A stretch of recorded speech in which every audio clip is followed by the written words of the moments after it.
मुख्यमंत्री योगी आदित्यनाथ ने बस्ती राजमहल को हेरिटेज के रूप में विकसित करने का निर्देश दिया है, जिसके बाद से अब राजस्व की टीम अब राजमहल के को किस तरीके से विकसित किया जाए, किस तरीके से एक हेरिटेज के रूप में इसको विकसित किया जाए और यहाँ टूरिस्ट आ सकें, इसको लेकर अब कार्रवाई भी शुरू हो गई है। हमारे साथ बात करने के लिए राजमाता आसमा सिंह जी हैं। आखिर इस राजमहल का इतिहास क्या है, आज जानने की कोशिश करते हैं। आसमा सिंह जी, ये जानना चाहेंगे कि आखिर बस्ती रियासत का जो ये राजमहल है, आखिर इसका इतिहास क्या है? और मुख्यमंत्री जी आए थे तो आखिर क्यों इसको, तो बहुत से राजमहल हैं उत्तर प्रदेश में, लेकिन इसी को क्यों आखिर उन्होंने कहा कि इसको हेरिटेज के रूप में विकसित किया जाए ताकि यहाँ टूरिस्ट आ सके और इतिहास के बारे में जान सके? देखिए, इसका इतिहास बहुत पुराना है। बस्ती रियासत कोई अंग्रेजों द्वारा दी हुई रियासत नहीं थी। ये अपने आप बनाई गई रियासत है, जो कि बहुत करीब 16वीं शताब्दी के अंत से यहाँ स्थापित है। और यहाँ एक कंटिन्यूटी या एक जो कहते हैं कि एक सिलसिला बना रहा, अ, और अच्छे राजाओं के रहने का सिलसिला बना रहा। बस्ती रियासत का रोल योगी जी स्वयं जानते हैं कि जो प्रथम स्वतंत्रता संग्राम हुआ 1857 में भी इस रियासत का रोल रहा। यहाँ की जो रानी उस समय थी दिगंबर कुंवरी जी, वो आरा के बाबू कुंवर सिंह की सगी बहन थी और उस समय रियासत कोर्ट ऑफ वार्ड थी। उस समय किस प्रकार एक रानी ने यहाँ कोई भी खून खराबा नहीं होने दिया और यहाँ शांति को बहाल किया, वो भी एक स्मरण करने योग्य वस्तु है। उसके बाद भी लगातार यहाँ मतलब अ, यहाँ से प्रेम न सभी राजनीतिज्ञों का, सभी अच्छे लोगों का बना रहा। एक गुमनामी बाबा के रूप में आप लोगों ने शायद कहानी सुनी होगी, जिनको कुछ लोग सुभाष चंद्र बोस भी कहते हैं, वो यहाँ आके 2.5 साल रहे। उसके बाद हिंदू महासभा के महंत दिग्विजयनाथ, हमारे जो आरएसएस के चीफ थे प्रोफेसर राजेंद्र सिंह, ये लोग लगातार यहाँ आते थे। उसके बाद विश्वनाथ प्रताप सिंह जी, चंद्रशेखर, ये लोग यहाँ आए। श्री एपीजे अब्दुल कलाम ने यहाँ आकर ग्राम प्रधानों से बातचीत करने के लिए 3 महीने हिंदी का प्रशिक्षण लिया, क्योंकि यही बात हुई कि अगर आप यहाँ ग्राम प्रधानों से बात करना चाहते हो तो ना वो आपकी भाषा समझ पाएंगे ना आप उनकी भाषा, तो वो भी आए।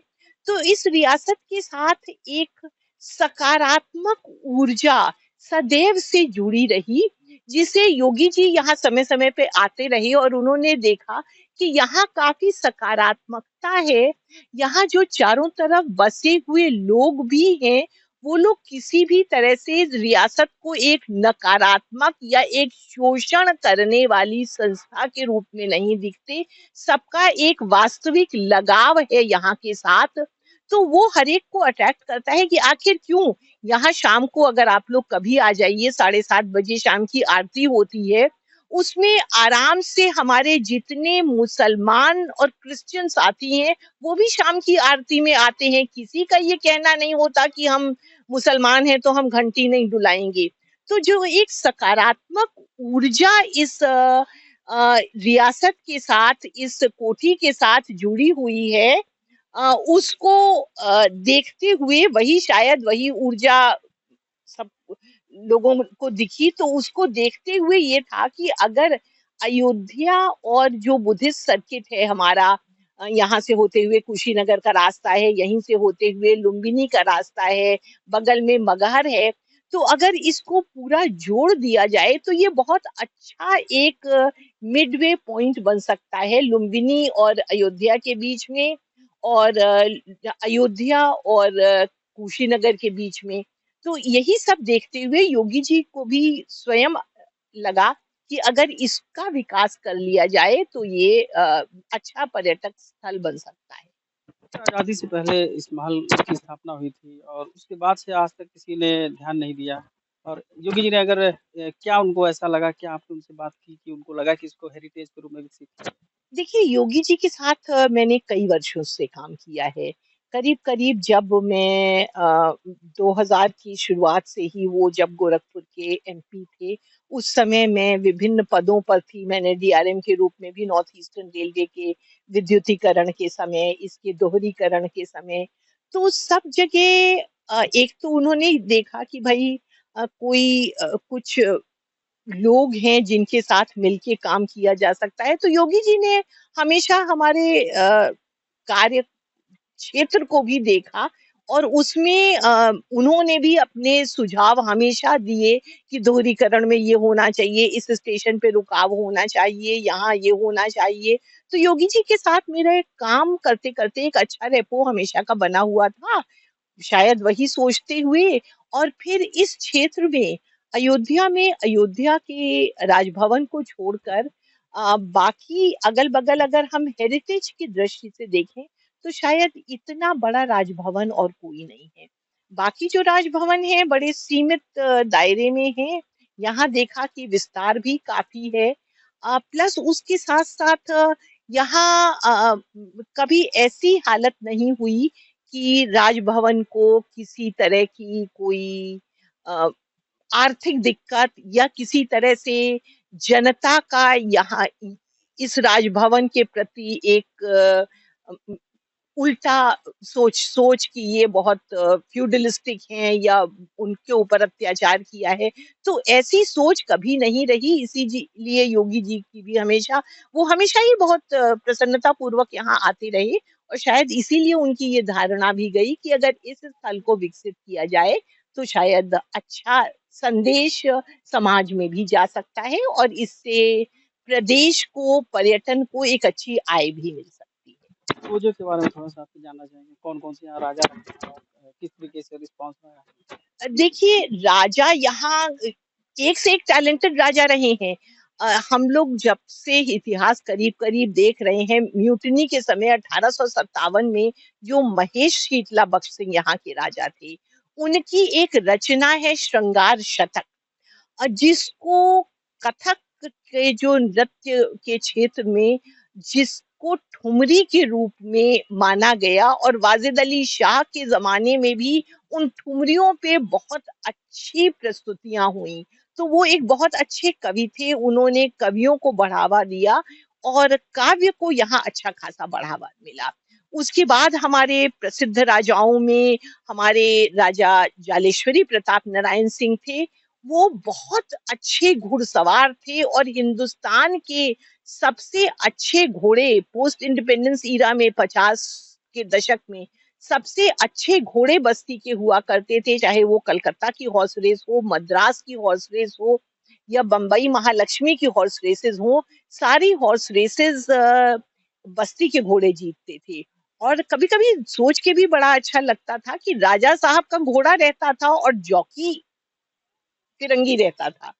तो अक्सर तो हम यही देखते थे कि उस समय में अ, ताकत सब फिरंगियों के पास है और हमारे लोग एक सेकंड फिडल अपनाते थे। जैसे रेलवे में भी हम लोगों ने ज्यादातर सुना या डिस्ट्रिक्ट मैजिस्ट्रेट वगैरह भी कि बड़े अफसर या बड़े लोग सफेद होते थे और जो छोटा मैनुअल काम करने वाले हिंदुस्तानी होते थे। लेकिन यहाँ कभी ऐसा नहीं रहा।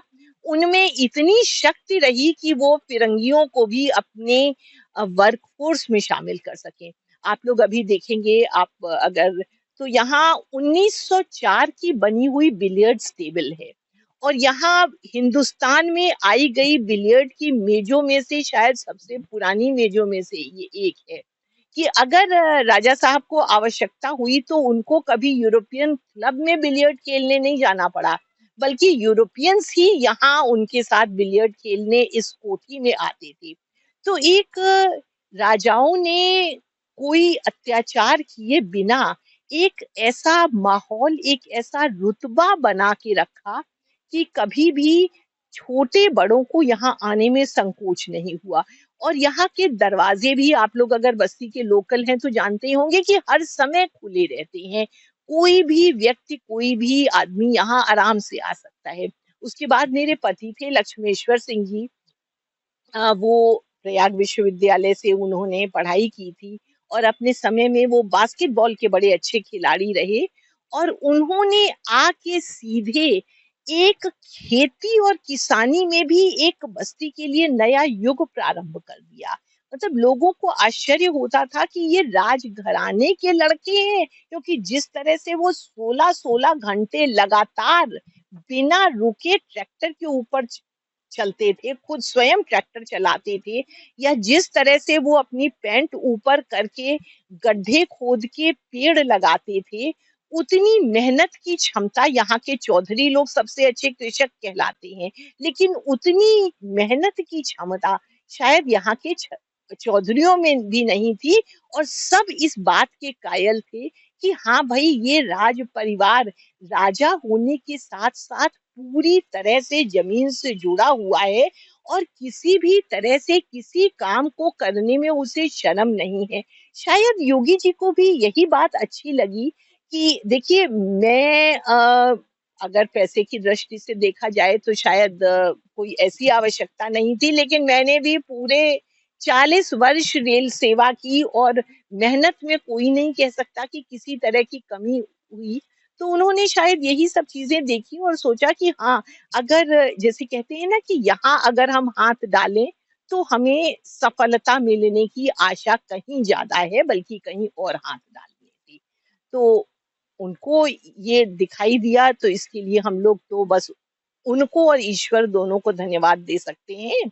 और जो यहाँ की अभी फिलहाल इस प्रोजेक्ट में जो परेशानियां हैं, वो ये है कि थोड़ा सा जब कभी कभी कहते हैं ना कि अधिक मिठास भी नुकसान कर जाती है, उस अधिक मिठास और लोगों के एक उसके कारण थोड़े इंक्रोचमेंट्स यहाँ ज्यादा हो गए हैं, जिन इंक्रोचमेंट्स के कारण इस राजभवन में आना काफी कठिन हो गया है।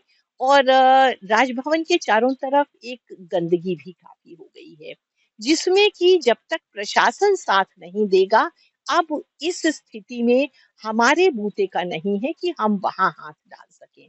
क्योंकि आप जानते हैं कि जरा भी एंक्रोचमेंट अगर हटाना चाहेंगे तो उसकी प्रतिक्रिया भी वैसी ही होती है। वैसे प्रशासन से भी हम लोगों ने यही कह दिया है कि अगर कोई भी व्यक्ति, वैसे हमारी कोशिश तो अधिकांश यही रहेगी कि कोई भी व्यक्ति आ, का को उजाड़ा न जाए, लेकिन कहीं भी अगर कोई हमें ऐसी आवश्यकता होती है तो उसे प्रतिस्थापित करना दूसरी जगह, ये हमारी ही जिम्मेदारी।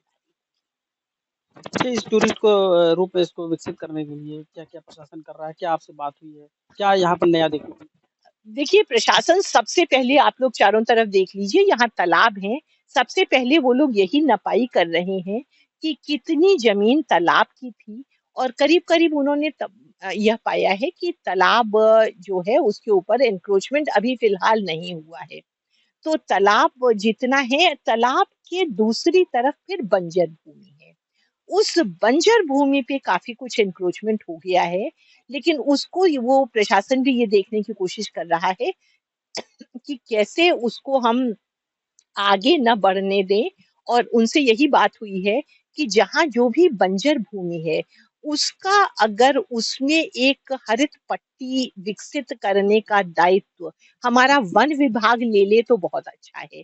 तो तालाब जहाँ समाप्त होगा, एक तरफ तो कोठी की बाउंड्री है, कोठी की बाउंड्री के बाद तालाब आएगा, तालाब जहाँ समाप्त होगा वहां से वन विभाग एक हरित पट्टी डेवलप कर ले, तो उस हरित पट्टी के बीच में साइकिलिंग ट्रैक्स भी बड़े अच्छे बन सकते हैं, खेलकूद की सुविधाएं हो सकती हैं, और एक बहुत अच्छा व्यू भी लोगों को मिल सकता है। और तालाब अगर हमारे 110 मीटर एक तरफ से है ये कोठी, तो 110 110 110 मिला के 330 मीटर लंबा तो तालाब बन जाएगा, जिसमें अच्छी तरह से छोटी नावें भी चल सकती हैं। तो अगर हम कुछ मोटर बोट्स इत्यादि डाल दें, या एक दूसरा हम लोग और सोच रहे हैं कि इसको एक डिजास्टर मैनेजमेंट या जो आपदा प्रबंधन है उसमें जल से जुड़ी हुई आपदा की कुछ हम एक्सरसाइजेज इत्यादि करा सकें। तो अब दोनों तीनों चीजों पर विचार हो रहा है। अब देखिए जो भी फाइनल हो जाए, लेकिन तालाब का विकास, तालाब में जो गंदी नालियां आ रही हैं इधर उधर से, उन सबको रोकना, इसके लिए प्रशासन को एक प्रोजेक्ट रिपोर्ट तैयार करनी होगी, जो वो लोग कर रहे हैं और काफी तत्परता से कर रहे हैं। उनकी टीम आती है, पूछती हैं, डिस्कस करती हैं, और फिर वो लोग अपनी प्रोजेक्ट रिपोर्ट तैयार कर रहे हैं। तो हमें विश्वास है कि शीघ्र ही वो लोग भी कुछ एक वो लोग यहाँ के जो स्थानीय लोग हैं उनको भी यह एक बार ये उनकी धारणा में चला जाए कि अगर ये पर्यटन स्थल के रूप में विकसित होता है तो उन्हें कितना फायदा मिलेगा। यहाँ जो 3 और तालाब हैं उसके किनारे का हम लोगों ने एक सर्वे भी कराया। वहाँ बूधन मोहल्ला, खटिक टोला, चिकवा टोला ये सब टोले हैं जहाँ की अच्छी खासी मृत्यु दर भी बच्चों में बढ़ रही है। उसका यही कारण है कि तालाब का पानी बहुत गंदा हो गया है और तालाब का पानी गंदा होने की वजह से जो भूजल है वो दूषित हो चुका है। तो उनको भी ये समझ में आने लगा है कि जब तक ये दूषित भूजल की समस्या को हल न किया जाए तब तक बीमारियों से किसी भी तरह से निराकरण पाना उनके लिए संभव नहीं है। तो जिस दिन ये उनके दिमाग में आ जाए सब लोग खुद सफाई रखना सीख लें तभी हम इस योग्य इस स्थान को बना पाएंगे कि हम किसी पर्यटक को कह सकें कि आ जाओ। आज तो हम पर्यटकों को यहाँ कहने से डरते हैं कि आ जाओ क्योंकि यही लगता है कि यहाँ मच्छरों का तो एक पूरा ब्रीडिंग ग्राउंड है। मच्छर मक्खी इतनी बीमारियां इसके रहते हुए कैसे हम किसी को बुलाएं कि भाई तुम बीमार ना पड़ जाओ। तो सबसे पहली चीज जो हमें देखनी होगी वो हमें इसके चारों ओर साफ वातावरण बनाने की के विषय में सोचना होगा और जिसमें पब्लिक पार्टिसिपेशन या लोगों को का जुड़ना बहुत आवश्यक है। तो आप लोग पत्रकार बंधु हैं, आप लोगों से भी हम यही आग्रह करेंगे कि ज्यादा से ज्यादा लोगों को यह समझाने की किसी तरह से कोशिश करें कि भाई सफाई आपके आने वाली पीढ़ियों के लिए बहुत जरूरी है। आप आज तो 2 फीट आगे बढ़ जाओगे लेकिन उस 2 फीट से 2 जनरेशन बाद 2 पुश्त बाद आपके बच्चों का क्या होगा इसको सोच के बढ़ो। तो हमें विश्वास है कि बहुत जल्दी वो लोग बहुत समझदार लोग हैं। यहाँ कोई ऐसी परेशानी नहीं है। शीघ्र ही सब हमारे साथ जुड़ने की कोशिश करेंगे और हम सब जुड़कर इस प्रोजेक्ट को लेंगे। यहाँ बड़ी अच्छी बात है मतलब राजभवन को कभी आसपास के लोगों ने किसी बाह्य के रूप में नहीं देखा, उसको अपना ही माना है। तो ये अपनत्व हमें जब तक मिलता रहेगा तभी तक लोगों से जुड़ाव संभव है और तभी तक कोई भी प्रगति संभव है। धन्यवाद हमसे बात करने के लिए। तो ये बस्ती की राजमाता जी थी जिन्होंने बस्ती के इस राजमहल के बारे में बात की, इसके इतिहास के बारे में बताया और बताया किस तरीके से ये बस्ती का राजमहल एकता का और आपसी सौहार्द का और शांति का इस तरीके से संदेश देता है। और इन्होंने ये भी बताया कि बस्ती जिला प्रशासन से उनकी बात भी हो रही है किस तरीके से इस राजमहल को पर्यटक के रूप में विकसित किया जाए। एबीपी गंगा के लिए बस्ती से सतीश श्रीवास्तव।